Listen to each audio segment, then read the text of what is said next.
का जो हमारा टॉपिक है वो है पुष्पी पौधों का शरीर, मतलब internal structure of flowering plant. इसके अंतर्गत हम पढ़ेंगे पादप ऊतक, प्लांट टिश्यू।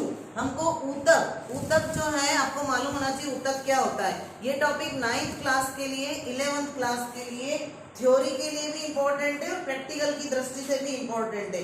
क्योंकि आपकी क्वार्टरली एग्जाम्स आ रही है, त्रैमासिक परीक्षा, उसमें ये चैप्टर है और ये थ्योरी के लिए भी और प्रैक्टिकल के लिए भी है कि जो पौधे होते हैं वो कौन कौन से ऊतक से मिलकर बने होते हैं, है ना। जैसे जंतुओं में भी जंतु ऊतक होते हैं, ऐसे पौधों में ऊतक होते हैं। तो ऊतक क्या होता है? ऊतक का अर्थ होता है कोशिकाओं का ऐसा समूह, जैसे कोशिका है, इससे दूसरी कोशिका मिली, फिर तीसरी, फिर चौथी, पांचवी, छठी, ऐसे जब कोशिकाओं का पूरा ग्रुप बन जाता है, कोशिकाओं का ऐसा समूह जो रचना में, उत्पत्ति में, कार्य में, सभी में एक समान हो, मतलब उनकी रचना भी एक जैसी हो। कैसी हो? एक जैसी, और उत्पत्ति भी एक समान हो और कार्य भी कैसा हो? सबका एक जैसा, उसे हम कहते हैं ऊतक। और ऊतक का अध्ययन करने वाली शाखा कहलाती है हिस्टोलॉजी, हिंदी में कहते हैं औतिकी। ये शब्द ध्यान रखना, ऑब्जेक्टिव के लिए बहुत इंपॉर्टेंट है कि ऊतक का अध्ययन करने वाली शाखा क्या कहलाती है? औतिकी कहलाती है, हिस्टोलॉजी कहते हैं उसको। ठीक है, तो ये इंपॉर्टेंट क्वेश्चन हुआ। अब बात करते हैं पादप ऊतक की। अभी हम यहाँ पादप ऊतक पढ़ रहे हैं, जंतु ऊतक नेक्स्ट उसमें पढ़ेंगे। अब पादप ऊतक कितने प्रकार के होते हैं? 2 प्रकार के पादप ऊतक होते हैं। विभाज्य ऊतक, जिसको कहते हैं मेरिस्टेमेटिक, दूसरा होता है स्थायी ऊतक, परमानेंट टिश्यू। इस विभाज्य ऊतक का मतलब ये है कि ऐसा ऊतक जिसमें विभाजन की क्षमता बनी रहती है, उसे कहते हैं विभाजन वाले ऊतक, विभाज्य ऊतक। इंग्लिश में कहते हैं मेरिस्टेमेटिक टिश्यू। एक होता है स्थायी ऊतक, परमानेंट, जो कि एक बार विभाजित हो गया, परमानेंट हो गए, अब उनमें कोई विभाजन नहीं होगा, है ना। तो ये विभाज्य ऊतक जो होते हैं ये कितने प्रकार के होते हैं? तो आप देखिए विभाज्य ऊतक जो होते हैं ये 3 प्रकार के होते हैं। नाम याद रखिएगा तीनों के। पहला है शीर्षस्थ, दूसरा है पार्श्वी, तीसरा है अंतर्विष्ट। शीर्षस्थ को कहते हैं एपिकल, पार्श्वी को कहते हैं लेटरल, अंतर्विष्ट को कहते हैं इंटरकेलरी।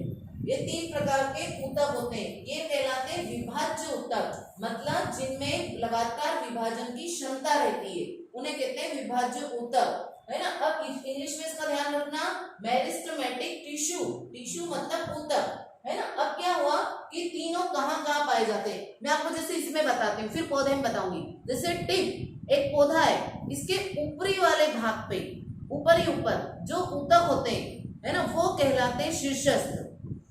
अंदर की तरफ जो होते हैं वो कहलाते हैं अंदर की तरफ अंतर्विष्ट, और जो साइड में जो होंगे वो कहलाएंगे पार्श्वीय। तो अब ये क्या कार्य करते हैं, इसको हम ऐसे पौधे में बताते हैं। देखो आपको, जैसे इसमें देखिएगा आप, है ना, तो इसमें आपको ऊपर टिप पे सबसे ऊपर ही ऊपर यहाँ पे जो दिख रहा है वो है एपिकल, शीर्षस्थ।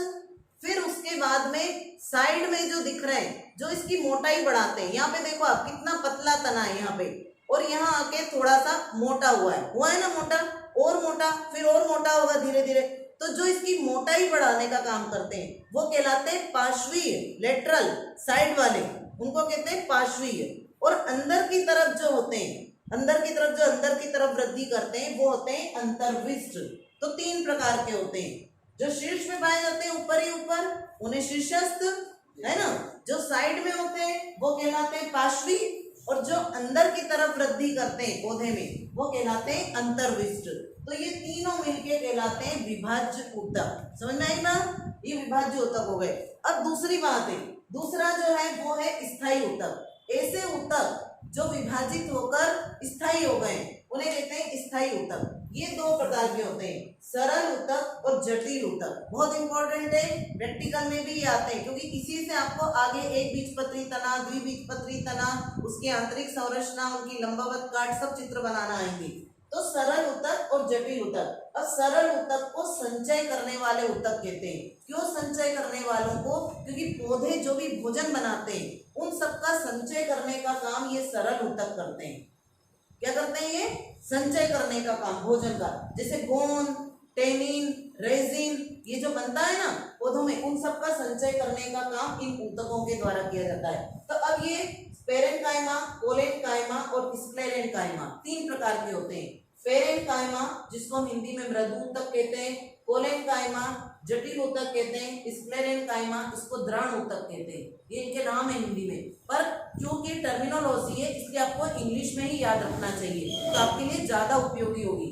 तो पेरेन्काइमा ये एक प्रकार का जीवित ऊतक है। कैसा ऊतक है?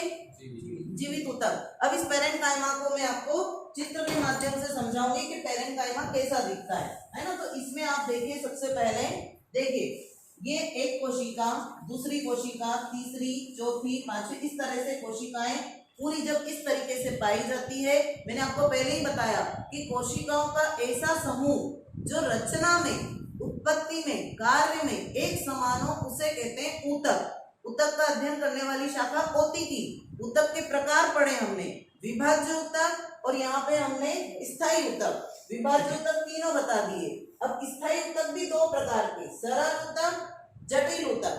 अब सरल ऊतक में पहला पढ़ रहे हैं हम पेरेन्काइमा, जिसको कहते हैं मृदु ऊतक। मृदु मतलब सॉफ्ट, मृदु मतलब सॉफ्ट, मतलब ये पौधे में सबसे अधिक मात्रा में यही ऊतक पाया जाता है। जड़ में, तने में, पत्ती में, फल में, फूल में, सब में ये पाया जाता है मृदु ऊतक। ये जीवित ऊतक है ना। अब ये क्या होता है, देखो आप, ये कोशिकाएं, इसकी विशेषता होती है कि इन कोशिकाओं के बीच बीच में यहाँ पर रिक्त स्थान होते हैं, खाली खाली जगह, और इन खाली खाली जगहों को कहते हैं अंतर कोशिकीय अवकाश।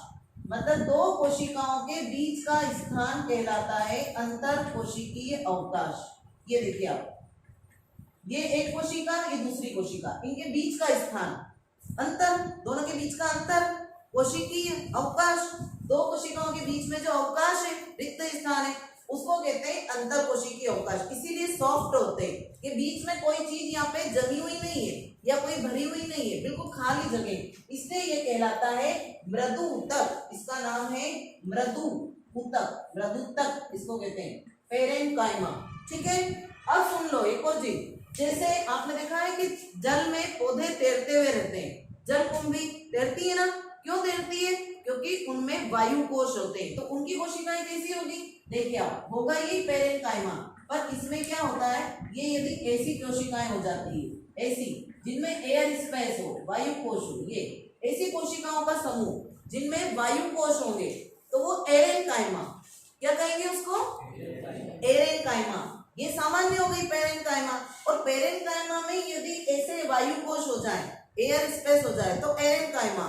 और यदि इनके अंदर क्लोरोफिल हो जाए, ऐसे ऐसे पूरे में क्लोरोफिल, हरित लवण, तो ये कहलाएगी क्लोरेन्काइमा। अभी टेस्ट में क्वेश्चन आया था कि यदि कोशिकाओं के अंदर क्लोरोफिल उपस्थित हो, पेरेन्काइमा कोशिकाओं में क्लोरोफिल उपस्थित हो, तो वो क्या कहलाएगी? क्लोरेन्काइमा। क्यों क्लोरेन्काइमा? क्योंकि वो हरी हो गई, उनमें क्लोरोफिल है और वो प्रकाश संश्लेषण का कार्य करेगी। किसका कार्य करेगी? शैवाल। शैवाल जो होता है पूरा पौधा प्रकाश संश्लेषी होता है, क्योंकि उसकी सारी कोशिकाएं क्लोरोफिल युक्त होती है। समझ में आई बात? अब जड़, तना, पत्ती सब जगह कभी पूछा जाए कि पौधे के सब पौधों में जो सबसे अधिक मात्रा में पाए जाने वाले ऊतक का नाम, तो पेरेन्काइमा। कौन सा ऊतक है? जीवित ऊतक है। हिंदी में क्या कहते हैं? मृदु ऊतक। क्या करता है ये? संचय करने का काम। किसको? गोंद, टेनिन, रेजिन, इन सबको संचय करने का कार्य करता है। यहाँ तक क्लियर हुआ? अब दूसरा है कोलेन्काइमा। कोलेन्काइमा जीवित तो है लेकिन थोड़ा सा इससे जटिल ऊतक है। ये मृदु था, सबसे सॉफ्ट, अब ये जटिल है, मतलब ये जटिल पार्ट में पाया जाएगा, जटिल ऊतक। अब देखो इसमें क्या अंतर आएगा, ये यहाँ पे ये इस तरह से सर्कल बनेंगे, कोशिकाएं बनेगी, ये कोशिकाएं, ये कोशिकाएं, ठीक है। अब क्या होगा कि इन कोशिकाओं के बीच में जो यहाँ पे अंतर कोशिकीय अवकाश था, उस अंतर कोशिकीय अवकाश में यहाँ पर इस तरह से ये यहाँ पे ये पूरा पैक हो जाएगा, ये इस तरह से। अब ये काहे से पैक हुआ है, क्या पदार्थ है? तो यहाँ पे सेल्यूलोज और पेक्टिन का जमाव होगा, ये इसकी विशेषता है और ये ऑब्जेक्टिव में भी आता है। सेल्यूलोज, सेल्यूलोज और पेक्टिन, इन दोनों का यहाँ पे जमा हो जाता है। प्रोटीन है ये, तो ये जो है सेल्यूलोज और प्रोटीन पेक्टिन के जमाव के कारण इनकी भित्ति जो होती है थोड़ी कैसी हो जाती है? कठोर, जटिल। कैसी हो जाती है? कठोर और जटिल। आपने देखा है नारियल का छिलका नारियल के तने का छिलका, उसको हम निकालें तो निकलता नहीं है, वो कठोर होता है, उसमें कोलेनकाइमा होता है। क्या होता है उसमें? कोलेनकाइमा।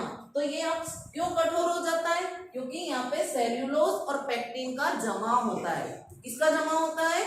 सेल्यूलोज और पेक्टिन के जमाव के कारण ये कठोर होता है। और ये क्या कार्य करते हैं? पौधे को लचीलापन और कठोरता दोनों प्रदान करते हैं। जैसे कोई एक पत्ती है, सपोज करो ये पत्ती है ना, और इसका ये पर्णवृंत है, तो ये पर्णवृंत जो है इसको क्या करती है? इस तने पे लगाई रखती है। तो यहाँ पे तो तने के कारण ये कठोर है, लेकिन हवा चलेगी तो ये यहाँ से क्या होगी? पत्ती झुक जाएगी नीचे की तरफ। तो लचीलापन भी और कठोरता भी दोनों प्रदान करके रखता है। अब तीसरी बात आती है स्क्लेरेनकाइमा। स्क्लेरेनकाइमा जिसको हम कहते हैं मृत ऊतक या दृढ़ोतक, इसको कहते हैं दृढ़ोतक। क्या कहते हैं इसको? सबसे दृढ़, सबसे कठोर। आपने देखा है नाशपाती खाते हैं हम, या बीज, किसी भी बीज के ऊपर कितना कठोर आवरण होता है? किसी भी फल का बीज होता है तो उसके ऊपर कितना कठोर आवरण होता है? वो काय का होता है? स्क्लेरेनकाइमा का। नाशपाती को देखा होगा आपने, कैसे दाने दानेदार खुरदुरा होता है, देखा है? नाशपाती खाते हैं, अभी इस सीजन में बहुत आ रहे हैं, तो पूरा खुरदुरा खुरदुरा निकलता है, अंदर से भी होता है, ऊपर भी उसके होता है। तो उसके ऊपर पाया जाता है स्क्लेरेनकाइमा। और ये कौन सा ऊतक है? मृत ऊतक। अब इनमें क्या होता है ये देखिए आप, ये किस तरीके से बना होता है। ये पूरी संरचना इसकी ऐसी, फिर ये है ना षटकोणी, ये फिर यहाँ से आपने बनाया इसको ऐसा, फिर ये, फिर इधर से आपने जो आपकी ये बेंजीन वगैरह की संरचना होती है ना, उस तरीके से इसकी संरचना पाई जाती है। ये दृढ़ ऊतक, ये होता है स्क्लेरेनकाइमा। अब इस स्क्लेरेनकाइमा में क्या होता है ये ध्यान दीजिए आप। तो इसमें ये यहाँ पर जो इसकी ये भित्तियां हैं, कोने कोने, ये पूरे कोने कोने में यहाँ पर लिग्निन का जमाव होता है। लिग्निन याद रखना, ये लिग्निन का जमाव होता है। इस लिग्निन के जमाव के कारण ये बहुत कठोर हो जाता है ऊतक, है ना। तो ये लिग्निन के जमाव के कारण सबसे कठोर ऊतक है स्क्लेरेनकाइमा, जिसको कहते हैं या दृढ़ ऊतक भी कहते हैं। इसमें इस तरह की इसकी संरचना होती है और ये यहाँ पे इसकी भित्तियों के इसके कोने पर लिग्निन का जमाव होता है। पहले वाले में किसी चीज का जमाव था क्या? नहीं। दो कोशिकाओं के बीच में क्या था? अंतर कोशिकीय अवकाश, इसलिए मृदु ऊतक था। सबसे अधिक पूरे पौधे में यही पाया जाता है। दूसरा कोलेनकाइमा, कोलेनकाइमा बताया था आपको यहाँ पे। इस कोलेनकाइमा में किसका जमाव था? सेल्यूलोज और पेक्टिन का, उसके कारण थोड़ा कठोर होता है ये। और तीसरा वाला जो होता है वो होता है स्क्लेरेनकाइमा, मृत ऊतक, है ना, ये जिसको दृढ़ोतक भी कहते हैं, ये मृत होता है। और इसमें यहाँ पे जमाव होता है लिग्निन का किनारे किनारे पर, जिसके कारण भित्तियां इसकी मोटी हो जाती है और ये थोड़ा कैसा हो जाता है? सबसे कठोर। तो ये जो होते हैं तीनों प्रकार के ऊतक है। अब देखो अंतर क्या है। जो ये सरल ऊतक है, इन ऊतकों का काम ये है कि ये भोज्य पदार्थों का संचय करके रखते हैं। भोज्य पदार्थों का क्या करके रखते हैं? संचय करके रखते हैं। अब दूसरा वाला जो है जटिल ऊतक, जटिल ऊतक जिसको हम कहते हैं संवहनी ऊतक। अब पौधों को भोजन बनाने के लिए खनिज पदार्थ भी चाहिए, जल भी चाहिए ना। इन जो खनिज पदार्थ है वो उनका भोजन है, तभी तो वो बढ़ेंगे। तो भोजन किसके द्वारा जाता है, जल किसके द्वारा जाता है? वो ऊतक कहलाते हैं संवहनी ऊतक। कभी भी एग्जाम में क्वेश्चन आए कि पौधों के संवहनी ऊतक का नाम बताइए, तो आपको बताना है जाइलम और फ्लोएम। जाइलम और फ्लोएम 9th-10th में पढ़ के आए आप ये कि जाइलम और फ्लोएम। अब यहाँ देखिए आप, जाइलम जिसको हम कहते हैं दारू हिंदी में, और फ्लोएम मतलब इसको कहते हैं कोशवाह।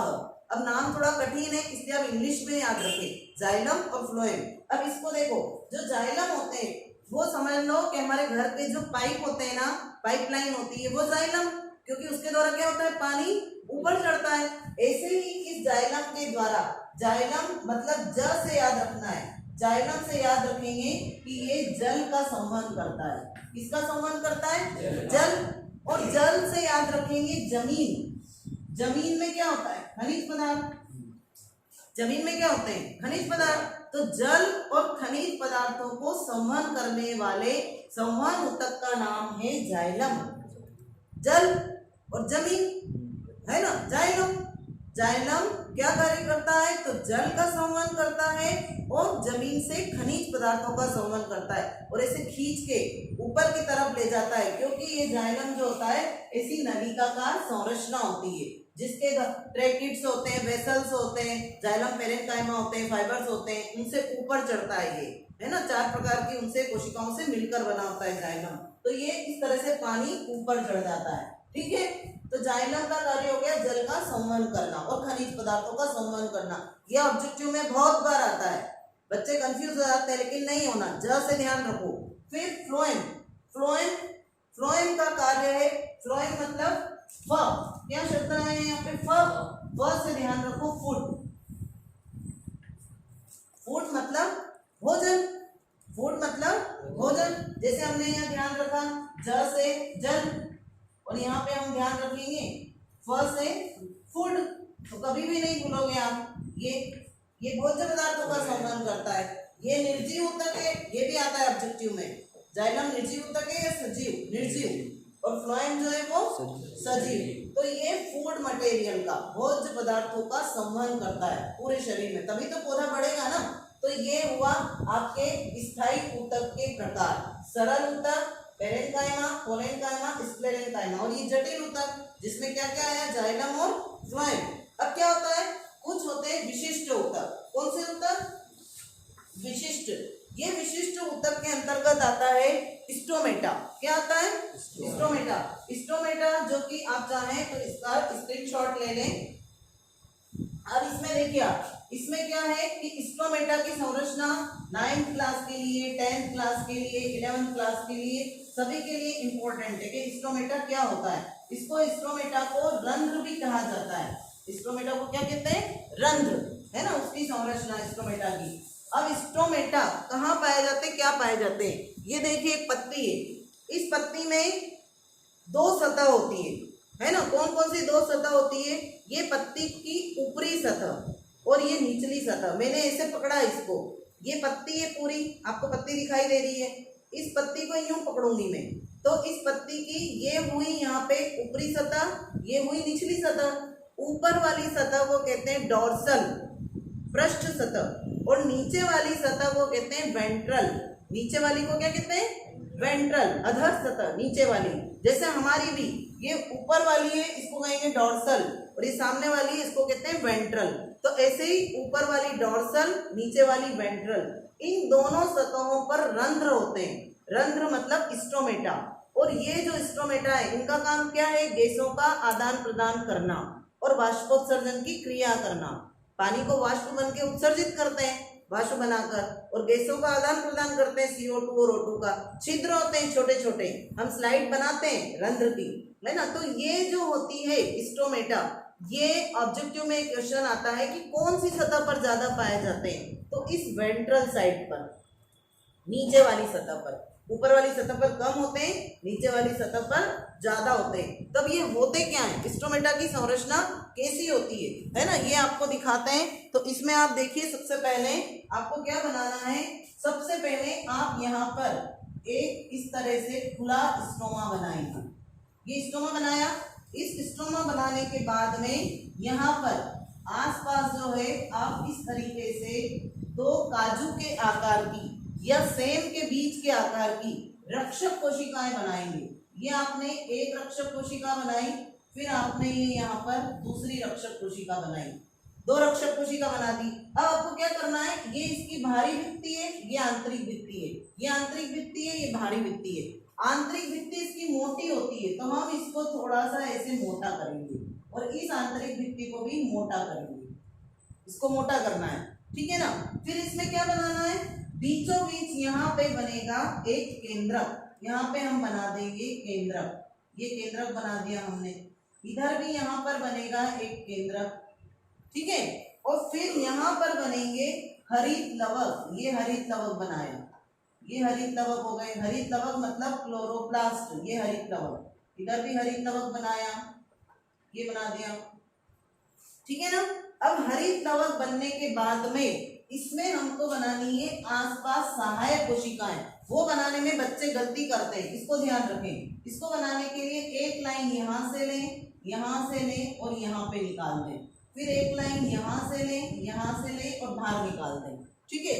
फिर एक लाइन इसके बराबर यहाँ खींच दें, फिर एक लाइन इसके बराबर यहाँ खींच दें, ठीक है ना। जैसे थोड़ी सी दूरी पे पास हो गई है तो इसको थोड़ी सी दूर कर दें, तो आपका चित्र बिल्कुल परफेक्ट बनेगा। अब क्या करना है, ये जो हमने लाइंस खींची है इसको थोड़ा सा यहाँ से उठाओ, और उठाने के बाद इस तरह से कर्व देते हुए यहाँ पे मिला दो।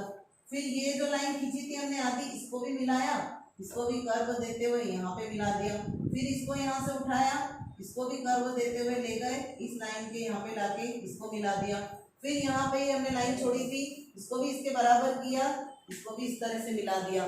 फिर उसके बाद क्या करना है, यहाँ से हम इस तरह से लाइन लेकर बाहर की तरफ जो है एक लेयर बनाएंगे। ये ऐसे बनाएंगे हमने, ये पूरा इसको कवर करना है इस तरीके से।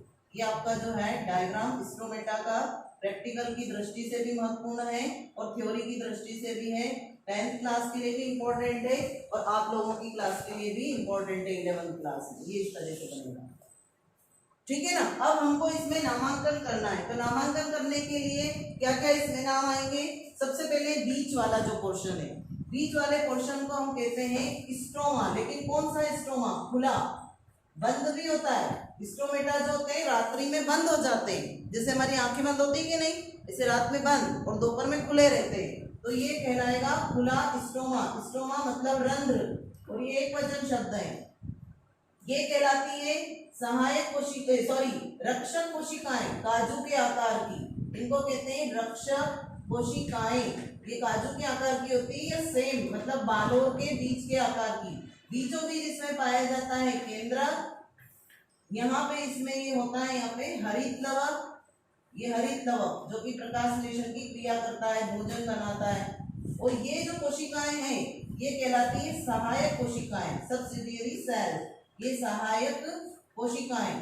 और दो इसमें होती है भित्ति, आंतरिक भित्ति और बाह्य भित्ति।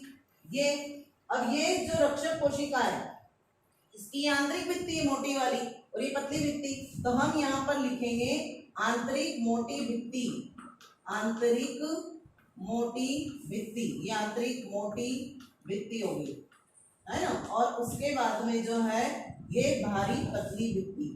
इतने नाम तो आपको लिखना ही है, भारी पतली भित्ति। ये स्ट्रोमेटा का डायग्राम सबको याद होना चाहिए, बहुत ही महत्वपूर्ण चित्र है 11th क्लास और 10th क्लास के लिए ये, और 9th में तो है ही ये। तो क्या कितने नाम हो गए, बीचों बीच खुला स्ट्रोमा। यदि ये स्ट्रोमा ऐसा होगा, देखो ये, और यदि ये ऐसा हुआ तो इसको कहेंगे बंद, जो रात्रि में बंद हो जाता है। तो ये जो है बंद स्ट्रोमा, ये खुला स्ट्रोमा। आसपास दो काजू के आकार की या सेम मतलब बालों के बीच के आकार की कोशिकाएं होती है, जिनको हम कहते हैं रक्षक कोशिका। और इन रक्षक कोशिकाओं की आंतरिक भित्ति मोटी होती है, इसलिए हम उसको कहते हैं आंतरिक मोटी भित्ति। और ये जो होती है भारी पतली भित्ति, और इसके अलावा बीचों बीच होता है केंद्रक, और यहाँ पे उसमें अंदर होते हैं हरित लवक, क्लोरोप्लास्ट, और ये होती है सहायक कोशिकाएं। तो ये विशिष्ट ऊतक के अंतर्गत आता है। कभी कभी केवल रंध्र का चित्र भी आता है, वर्णन आता है, और प्रैक्टिकल में तो है ही स्ट्रोमेटा का चित्र, है ना। इस तरह से स्ट्रोमेटा का की स्लाइड बनाते हैं, कैसे करते हैं तो आपको बताएंगे बाद में। तो ये आपको रंध्र या स्ट्रोमेटा का चित्र है, तो ये आपको अच्छे से याद करना है। तो आज हमने जो है पादप ऊतक के अंतर्गत ये सारे ऊतक और विशिष्ट ऊतक के बारे में देखा। तो ये 11th क्लास के बच्चे, 9th क्लास के बच्चे दोनों के लिए उपयोगी है। Thank you.